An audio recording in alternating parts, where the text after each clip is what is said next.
Hello everybody, how are you today? Welcome. For those of you who don't know me, my name is Lisa Keegan. I am Thermomixing Adventures and I am coming to you at the moment from Western Queensland.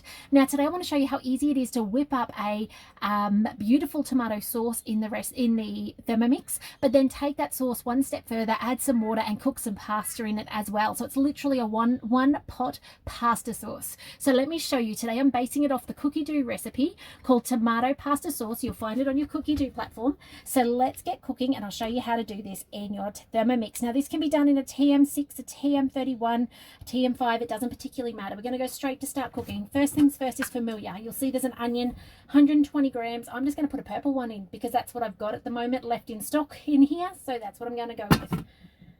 90 grams, that'll do. Close enough is good enough. One garlic clove, in it goes. Next, some oil. It's going to go lid on already. 50 grams of oil. And that seems like a lot of oil to me. So I'm actually going to pull that short. I'm going to put about 20 to 30 or whenever I stop pouring. I'm very impatient when it comes to cooking in my Thermomix. And the Thermomix is really forgiving for my impatience. On with the lid. Now you could hide a whole lot of veggies in here. We are getting low on supplies, so I won't be hiding veggies, but you could be adding veggies.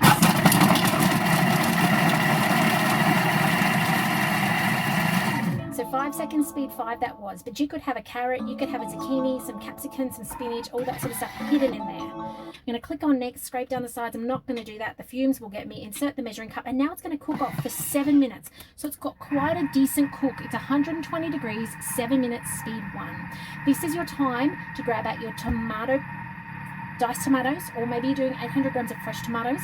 You also want to grab out, now it says salt, and for those of you who've been watching along for a while, you know that salt actually means vegetable stock paste. It is a crucial ingredient in your Thermomix cooking and makes things 10 times better when you put this in. So make yourself a batch. I'm due to make some more. I'll take you on that journey in the next few days. Once we stock up on some more veggies, and yeah, it's just such a flavor enhancer. You'll need your stock instead of your salt. You'll need some pepper, and it does say some basil. I'm not going to add just basil. I'm going to add basil, parsley. I don't have fresh. It's all going to be dried off my spice rack that comes with us in the caravan. If you've got any questions about our caravan and our setup, do reach out. I'd love to answer them. And if you've got friends and family who are traveling in a motorhome, a caravan, a camper trailer with a Thermomix, please do let them know about the page, my Facebook page. Those of you watching in from there, some of you are watching on YouTube, and tell them about this. Tell them how they can cook amazing food from anywhere and let them know they can jump on for inspiration. That's what I'm here for, to inspire you to get more out of your Thermomix regardless of the size of your kitchen. I'm super passionate about making sure that when you get a Thermomix on the bench, you get the very most out of it, that it keeps becoming more and more of value to you. So I'm going to come back. There's 5.5 minutes left on this cook time, and I'll show you the next step, which is so simple to get this cooking. This is a 3-step recipe. So I'll see you in 5 minutes for the next step. See you soon. Okay, this is just finishing its sizzle. There it goes. That is 7-minute cook time. So I'm going to take this lid off. I love the TM6 measuring cup. It doesn't fall out. It holds itself in there, which is awesome. It has sizzled off beautifully in there. Look at that. Yum. No need to sizzle that off on a barbecue or a hot plate and stir constantly when you've got a Thermomix. All right, let's get back down here. Let's get that out of the way. All right, next 800 gram tin of crushed tomatoes. In this goes. Let's put that in. You could use fresh, as I mentioned. Okay, next 1 teaspoon of sugar. I'm going to omit that. My kids do not need sugar at this time of night in their life. Half a teaspoon of salt. So that means I can put in 4 times that amount, which is 2 teaspoons of veggie stock. Okay, 2 teaspoons. In there goes. Nearly empty my poor jar. I'm going to have to do some more. Next, some basil leaves. So it says 5 to 10 fresh basil leaves. I'm just going to put in about a tablespoon. Okay, basil leaves. And then I'm going to actually add some parsley too, and maybe some mixed herbs, because why not? Actually, I think mixed herbs is oregano as well. Oh no, we'll add oregano. We'll add some mixed herbs.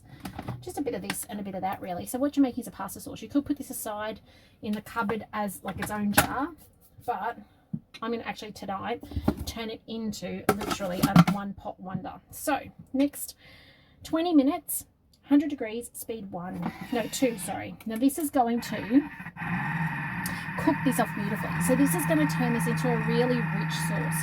We want this step to happen before we add the water to cook our pasta.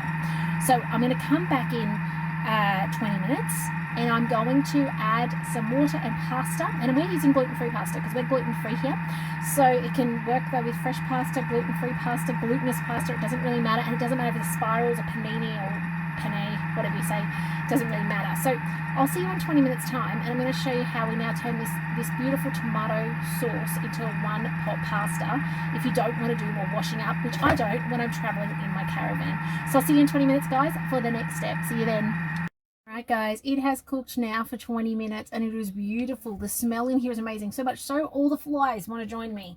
Now normally you'd finish the recipe now. It says serve hot, so stir it through your pasta and you're good to go. However, we are going to turn this into a one pot wonder. So I'm going to push the scales button and I want to put in as much weight of water as I'm going to pasta. So I'm going to put in 250 grams, half a packet of pasta. So let's put in 250 grams of water then. That's approximately how much you need to allow for that. Oh, a little bit heavy, but that's all right. To allow for that pasta to absorb in. So I've got 250 grams or 280 grams of water.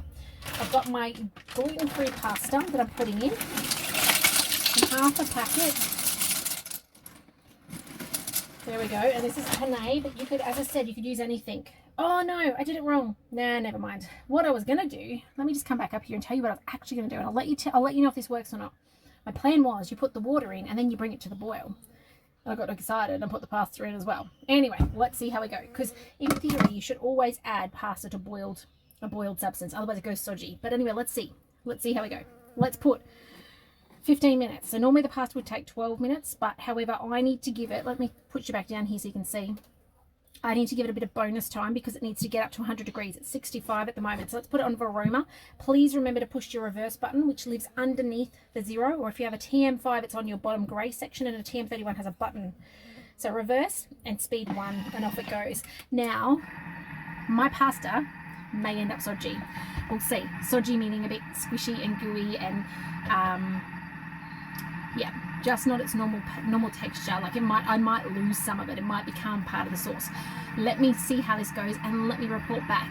What I was gonna do, just so that I can tell you what I was actually gonna do though, is I was actually going to put the water in and bring it up to the boil. I was gonna put 5 minutes, 100 degrees, speed 1 again, let it come back up to boil so that it was boiling.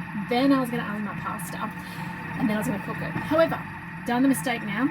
And this is the beauty of Thermomix cooking, it still tends to turn out. So let me come back in 15 minutes and I'll report back on whether this has worked or whether it's an absolute disaster. So I'll see you in 15 minutes and I'll let you know. See you then, guys. Hey guys, time's up. It's been that full 15 minutes. Is that what we did? 15? And let's have a look and see what that texture's like and see if we've completely lost the texture or if it's come all good. Let's check it out. Super hot. It's actually still boiling in there. So you can see there, they're red. Let's come up a little bit. And I've got a bowl ready to go. So let's have a look at this texture. So I can see that I haven't sacrificed much, if any. And actually, that is absolutely amazing. If you wanted, well, there's a few bits that might have shredded. Not much though. So it's actually okay. If you're in a hurry for dinner, you could actually get away with doing that without an issue whatsoever. So certainly give that a try. And if you stuff up like I do, it actually didn't seem to make a difference.